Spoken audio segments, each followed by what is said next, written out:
For many decades, prairie habitat has been in decline because of our food system and the expansion of monocultures of corn and soy have created a landscape that's dominated by agriculture.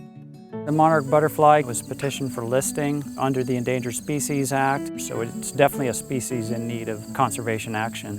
What most people don't know is that the status of the monarch, it's really an indicator of the health of the entire prairie ecosystem, so we need to restore the balance. What do our plants do? It's kind of been taken for granted. These native grasses that have these deep roots would be able to sequester CO2. They're able to infiltrate water. They're able to eliminate nutrients from the soil that would normally run off into our streams and rivers. So they provide all these ecological services, but more importantly, they also provide a tremendous amount of food and habitat for our wildlife and our pollinators. Oftentimes, industry believes that those things cost a lot of money and that it affects their bottom line. We can have both. We have to have food production. So how do you collaborate to where we all have a common interest?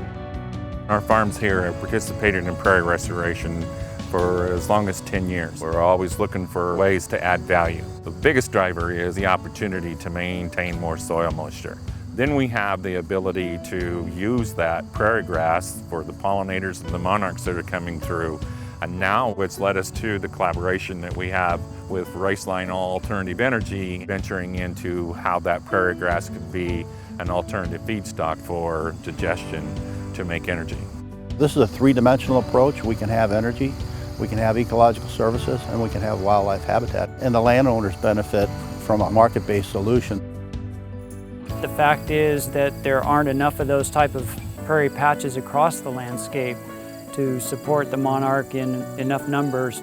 Our hope is the prairie restoration that is coming out of this partnership will serve as a model for other companies that will step up and see the potential of this kind of conservation.